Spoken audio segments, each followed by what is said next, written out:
Bon, la suite de courant électrique dans les solutions électrolytes. Dans les solutions électrolytes, on a dit qu'on calcule la quantité d'électricité qui passe dans une solution électrolyte. Q égale N alpha E. Voilà la formule qu'on utilise pour calculer la quantité d'électricité qui traverse une solution électrolytique, une solution conductrice. On a dit que alpha, c'est le nombre de charges d'un cation. Cation. Comme par exemple, les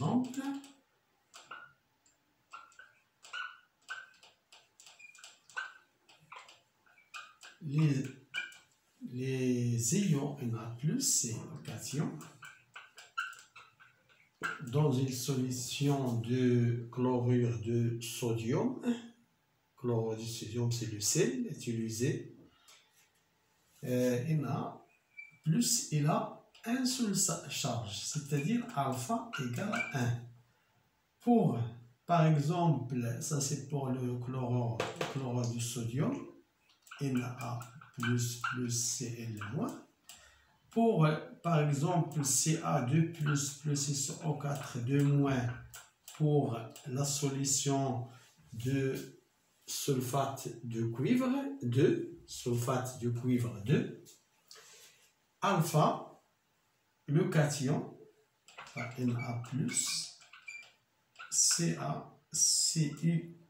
Cu2+, alpha égale à 2. On considère ce nombre de charges. Le nombre de charges. Il y a 2 charges. Donc, N, c'est le nombre de cations qui passent pendant une durée delta T dans l'électrolyte. Voilà. En général, pour les métaux, on utilise la formule quantité d'électricité égale Ne. Pour les électrolytes,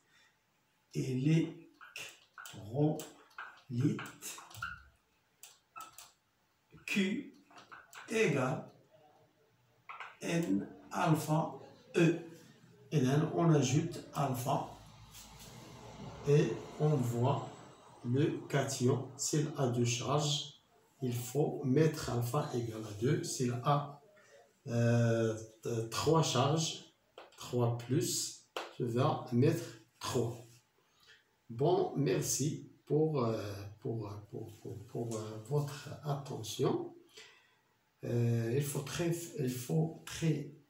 faut faire très attention à alpha.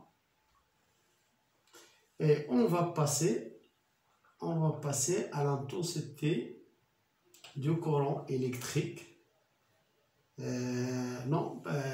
Propriété du courant électrique.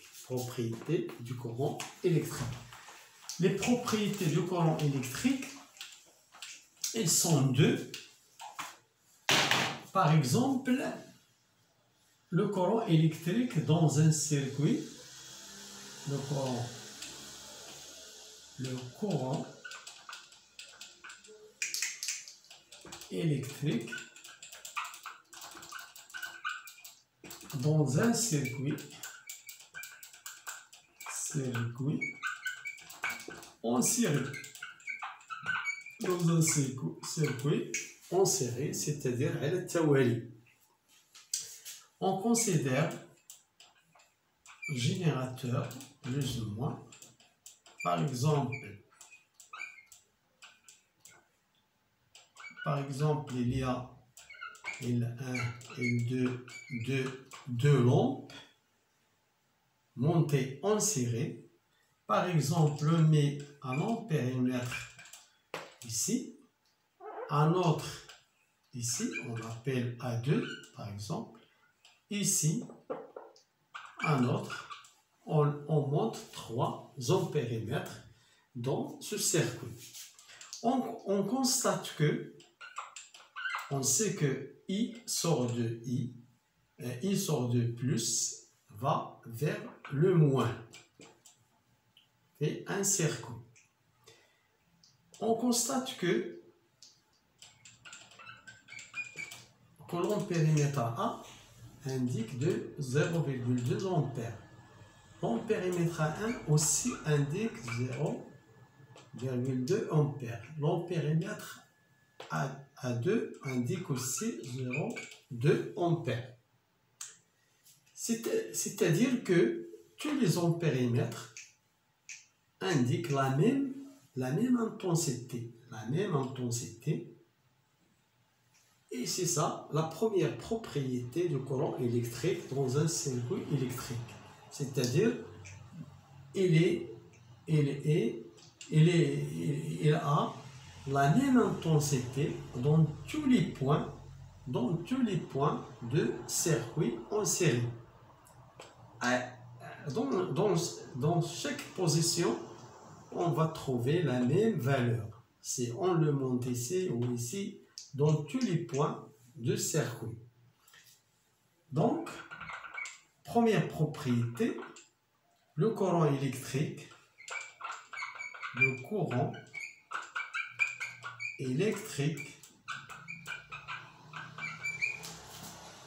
est le même dans tous les points d'un circuit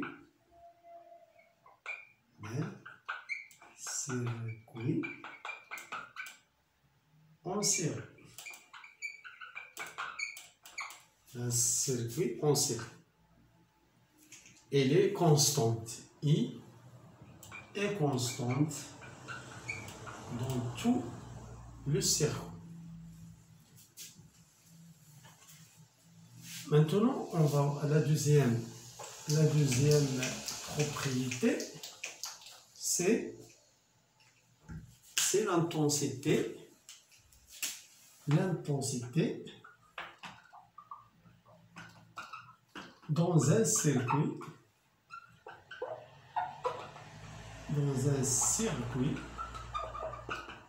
en parallèle. Dans un circuit en parallèle. Par exemple, plus, moins. Voilà, par exemple, il y a une lampe L1, par exemple, une autre lampe L, une autre lampe L2. Ici, par exemple, nous avons un ampérimètre ici.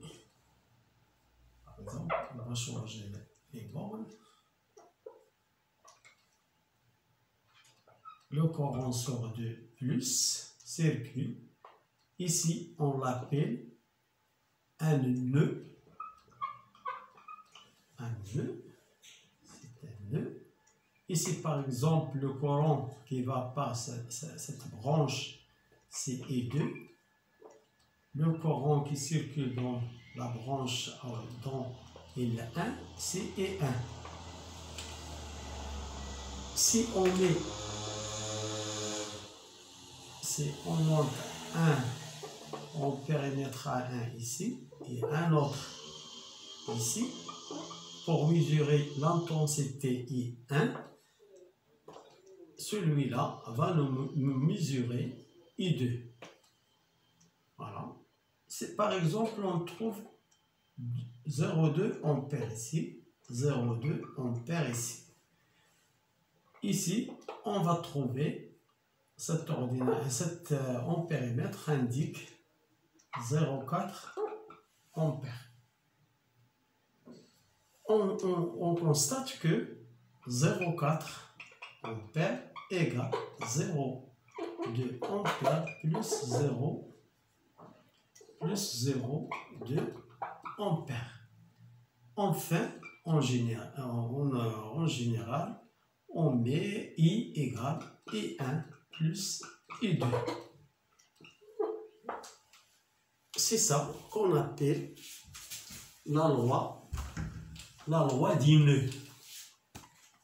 La loi des nœuds. Voilà un nœud. C'est quoi un nœud? Un nœud, c'est la rencontre de trois conducteurs au moins trois conducteurs. 1, 2, 3.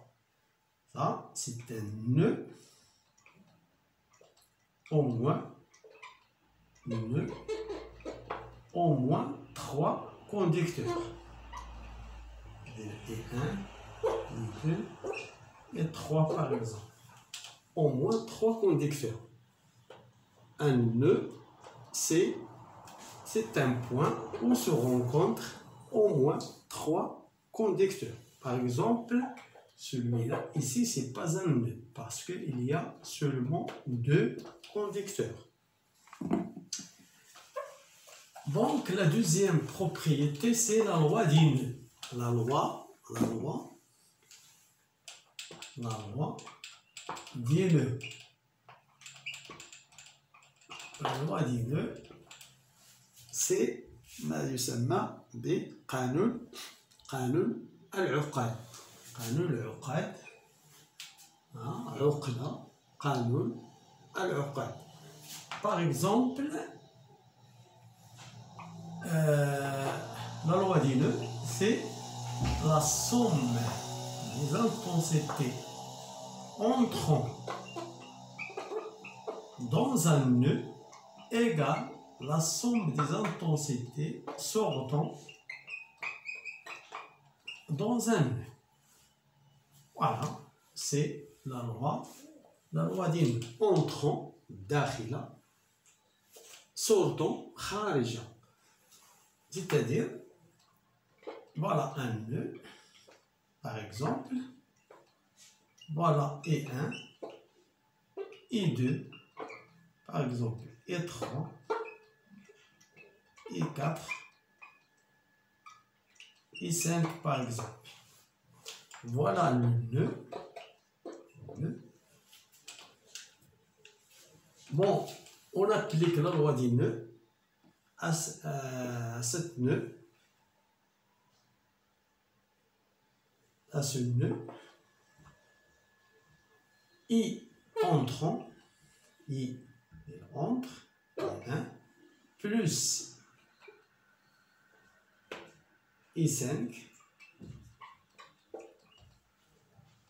égale I2 plus E3 plus E4.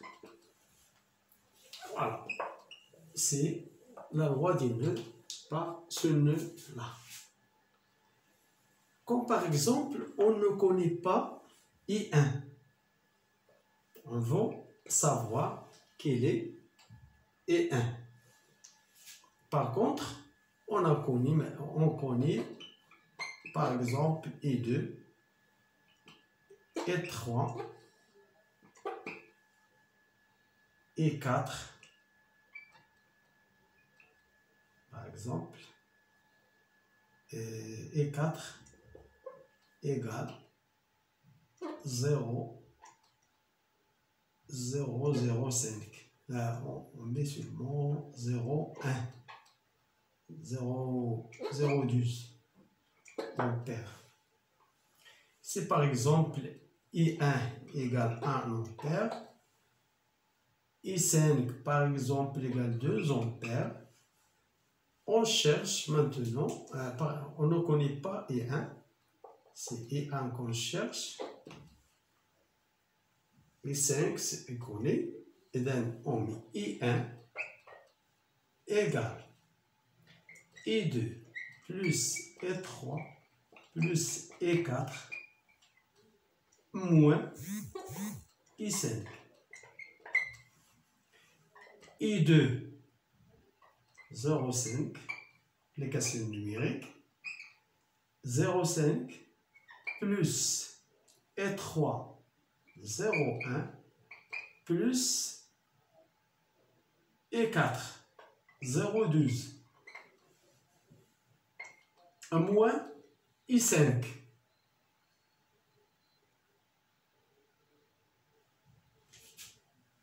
I5.